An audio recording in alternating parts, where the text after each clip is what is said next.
Hello everyone, welcome to catch up on English. तो चलिए शुरू करते हैं आज की वीडियो। और इस वीडियो में हम लोग सीखेंगे कुछ लॉन्ग सेंटेंसेस की हिंदी से इंग्लिश में ट्रांसलेशन। तो फर्स्ट सेंटेंस है, रीता और उसकी सहेली पुस्तक मेले के लिए निकल चुकी है और रास्ते में ही है। So Rita and her friend have left for the book fair and are on the way. Rita and her friend have left for the book fair and are on the way. वह ठीक नहीं है, फिर भी उसने काम पर जाने का फैसला किया। He is not well. वह ठीक नहीं है, इसका English word he is not well, फिर भी उसने काम पर जाने का फैसला किया। Yet he decided to go to work. He is not well, yet he decided to go to work. यह करना आसान नहीं था, हालांकि मन्नू इसे पूरा करने में कामयाब रहा। It was not easy to do, however Mannu managed to complete it. It was not easy to do, however Mannu managed to complete it.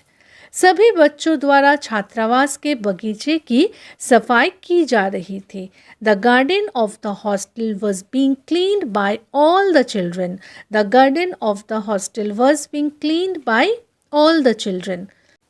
मेरे माता पिता चाहते हैं कि मैं डॉक्टर बनूं, लेकिन मैं शिक्षक बनना चाहता हूँ। तो मेरे माता पिता चाहते हैं कि मैं डॉक्टर बनूं। My parents want me to become a doctor, लेकिन मैं शिक्षक बनना चाहता हूँ। But I want to become a teacher. पूरा sentence, my parents want me to become a doctor, but I want to become a teacher. कोई भी परीक्षा के लिए तैयार नहीं था, इसलिए शिक्षक ने इसे स्थगित करने का निर्णय लिया। Nobody was prepared for the test, so the teacher decided to postpone it. Nobody was prepared for the test, so the teacher decided to postpone it. उसके माता पिता गर्व महसूस करते हैं क्योंकि उन्होंने बाढ़ से प्रभावित लोगों के लिए एक बड़ी राशि दान की है। His parents feel proud as he has donated a handsome amount for the people who affected by floods. अपनी पढ़ाई पर ध्यान देने की कोशिश करें।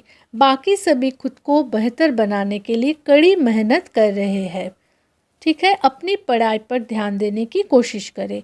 Try to focus on your studies. Try to focus on your studies.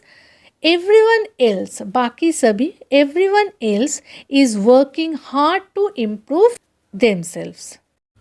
वे 3 घंटे से संगीत समारोह का भरपूर आनंद ले रहे हैं। They have been enjoying the music concert thoroughly for 3 hours. They have been enjoying the music concert thoroughly for 3 hours. खाना बनाना शुरू करने से पहले माँ मेरा होमवर्क करने में मेरी मदद कर रही थी। Okay, mom had been helping me to do the homework before she started cooking. Mom had been helping me to do the homework before she started cooking. Sushant office में नहीं है, हो सकता है बाहर उनकी मीटिंग हो। Sushant is not at the office, he might have a meeting outside. Sushant is not at the office, he might have a meeting outside. Smita गायन प्रतियोगिता में भाग लेती तो प्रथम पुरस्कार जीत सकती थी। Smita could have won the first prize if she participated in the singing contest. Smita could have won the first prize if she participated in the singing contest. हम रात का खाना खाने के बाद से टेलीविज़न देख रहे हैं। We have been watching television since we had dinner. We have been watching television since we had dinner. वह 2 महीने से पूरी दुनिया का सैर कर रहा है। He has been travelling the whole world for 2 months. He has been travelling the whole world for 2 months. देर से आने के लिए मुझे खेद है। क्या आप लंबे समय से प्रतीक्षा कर रहे हैं?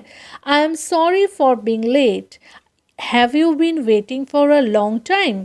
I am sorry for being late. Have you been waiting for a long time? मैं वह किताब पढ़ रहा हूँ जो आपने मुझे दी है और यह बहुत अच्छी है। I have been reading the book you gave me and it's great. I have been reading the book you gave me and it's great. जब मैं इसे पूरा कर लूँगा तो मैं यह पुस्तक आपको वापस कर दूँगा। I will get this book back to you when I finish it. I will get this book back to you when I finish it. दिया बोर हो रही थी क्योंकि उसके साथ खेलने के लिए कोई नहीं था। दिया was getting bored as there was no one to play with her. दिया was getting bored as there was no one to play with her. जब सूरज उगेगा हम निकल चुके होंगे। When the sun rises, we will have left. When the sun rises, we will have left. मुझे उम्मीद है कि मैं शनिवार तक अपने सभी लंबित काम पूरे कर लूँगा। I expect I will have finished my all pending work by Saturday. I expect I will have finished my all pending work by Saturday. तो अगर ये वीडियो आपको पसंद आई हो, हेल्पफुल लगी हो तो प्लीज़ वीडियो को लाइक शेयर कीजिए और चैनल को सब्सक्राइब करना ना भूलें। मिलते हैं नेक्स्ट वीडियो में, तब तक के लिए bye bye, take care, thanks for watching.